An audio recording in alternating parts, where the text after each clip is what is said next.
2021년 3월 23일 화요일 마태복음 25장 31절로 46절 말씀. 인자가 자기 영광으로 모든 천사와 함께 올 때에 자기 영광의 보좌에 앉으리니 모든 민족을 그 앞에 모으고 각각 분별하기를 목자가 양과 염소를 분별하는 것 같이 하여 양은 그 오른편에 염소는 왼편에 두리라. 그때 임금이 그 오른편에 있는 자들에게 이르시되 내 아버지께 복받을 자들이여 나와 창세로부터 너희를 위하여 예비된 나라를 상속하라. 내가 줄일 때에 너희가 먹을 것을 주었고 목마를 때에 마시게 하였고 나그네 되었을 때에 영접하였고 벗었을 때에 옷을 입혔고 병들었을 때에 돌아보았고 옥에 갇혔을 때에 와서 보았느니라. 이에 의인들이 대답하여 가로되 주여 우리가 어느 때에 주의 줄이신 것을 보고 공개하였으며 목마르신 것을 보고 마시게 하였나이까. 어느 때에 나그네 되신 것을 보고 영접하였으며 벗으신 것을 보고 옷 입혔나이까. 어느 때에 병드신 것이나 옥에 갇힌 것을 보고 가서 배웠나이까 하리니 임금이 대답하여 가라사대 내가 진실로 너희에게 이르노니 너희가 여기 내 형제 중에 지극히 작은 자 하나에게 한 것이 곧 내게 한 것이니라 하시고 또 왼편에 있는 자들에게 이르시되 저주를 받은 자들아 나를 떠나 마귀와 그 사자들을 위하여 예비된 영영한 불에 들어가라. 내가 줄일 때에 너희가 먹을 것을 주지 아니하였고 목마를 때에 마시게 하지 아니하였고 나그네 되었을 때에 영접하지 아니하였고 벗었을 때에 옷 입히지 아니하였고 병들었을 때와 옥에 갇혔을 때에 돌아보지 아니하였느니라 하시니 저희도 대답하여 가로되 주여 우리가 어느 때에 주의 줄이신 것이나 목마르신 것이나 나그네 되신 것이나 벗으신 것이나 병드신 것이나 옥에 갇히신 것을 보고 공양치 아니하도이까. 이에 임금이 대답하여 가라사대 내가 진실로 너희에게 이르노니 이 지극히 작은 자 하나에게 하지 아니한 것이 곧 내게 하지 아니한 것이니라 하시니라. 저희는 영벌에 의인들은 영생에 들어가리라 하시니라. 아멘. 오늘 마태복음 25장 31절로 46절 말씀은 25장의 마지막 부분입니다. 우리가 잘 알고 있는 양과 염소에 대한 비유를 말씀하십니다. 인자가 자기 영광으로 모든 천사와 함께 올 때에 자기 영광의 보좌에 앉으리니 주님께서 다시 오시고 그 마지막 심판의 어떤 모습을 이야기하십니다. 양과 염소를 분별하는 것 같이 하여 양은 오른편에 염소는 왼편에 두리라. 어려서부터 이 설교를 들을 때마다 뭐 오른편에 서시겠습니까? 왼편에 서시겠습니까? 뭐 이런 얘기를 많이 들었던 것 같습니다. 사실 내가 오른쪽에 서겠다고 그냥 쓰는 것이 아니고 왼편에 서겠다고 그냥 서는 건 아닌데 오늘 말씀을 보면 오른편에 선 자들이나 왼편에 선 자들이나 공통점은 한 가지가 분명히 있습니다. 그게 뭐냐면 자신들이 한 의로운 행위가 무엇인지 알지 못했고 악인들도 자신들이 하지 않은 의로운 것 그리고 자신들의 악한 행위가 무엇이었는지 사실은 둘 다 전혀 모르고 있었다는 겁니다.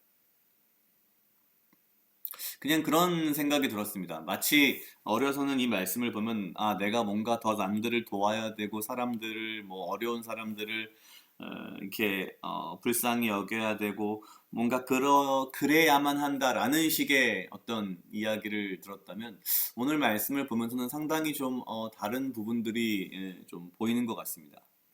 과연 여기 오른편에 선 양의 무리들은 자신들의 의로운 행위를 스스로 인지하고 이것이 의로운 행위다라고 생각을 하고 한 것인가? 그렇지 않은 것 같습니다. 이들은 분명히 말합니다.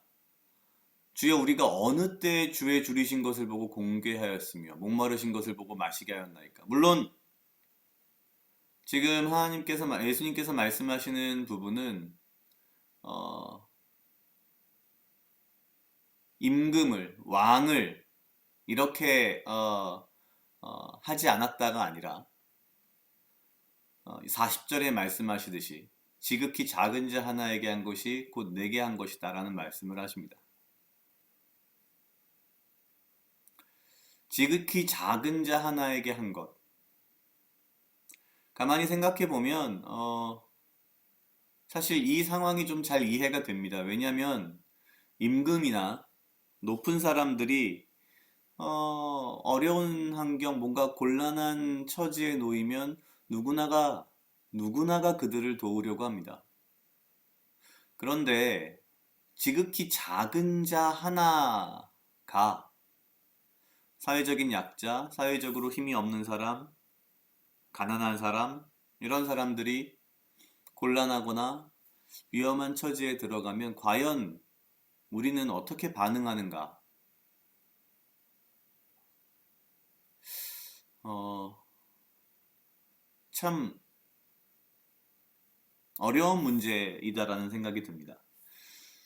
아무리 생각해 봐도 글쎄요, 뭐 내가 과연 이 오른편의 선자인가 왼편의 선자인가를 아무리 생각을 해봐도 왠지 모르게 오른편에 서 있다라고 말하기엔 뭔가 제 삶이 너무나도 부끄러운 것 같고 왼편에 서 있다라고 말하기엔 또 그 정도는 아닌 것 같은데 라는 생각이 드는 참 어쩌면 제 자신의 모습이 오른쪽도 왼쪽도 아닌 참 어정쩡한 데 있지 않나?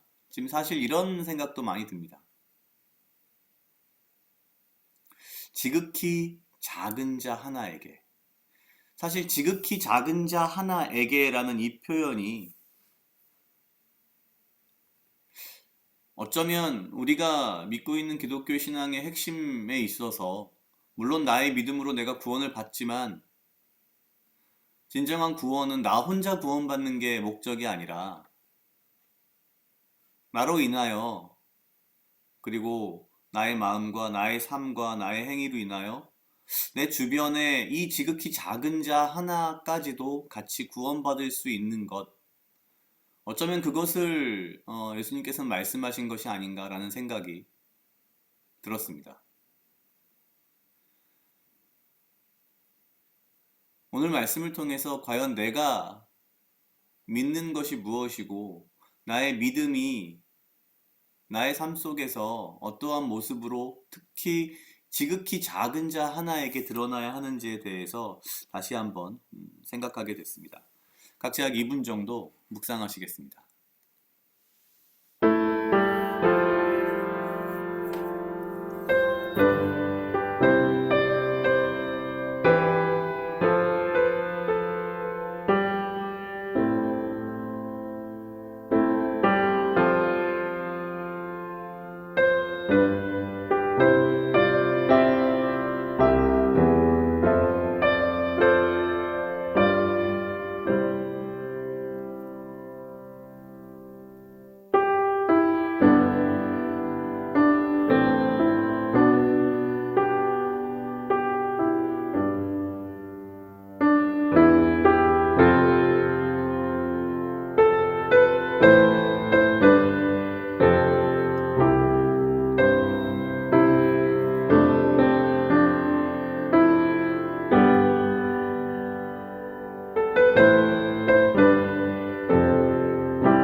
다 같이 기도하시겠습니다. 하나님 아버지 감사합니다. 주여 이 하루도 나와 동행하여 주시옵소서. 주님, 나로 하여금 사랑하게 하시옵소서. 아버지여, 나를 헤아려 하는 그 어떠한 무리들로부터 나를 지키고 보호하여 주시며 내가 오직 주님 주시는 지혜와 명철로 이 하루를 살아가고 나에게 필요한 건강과 육체적 강건함을 허락하여 주시옵소서.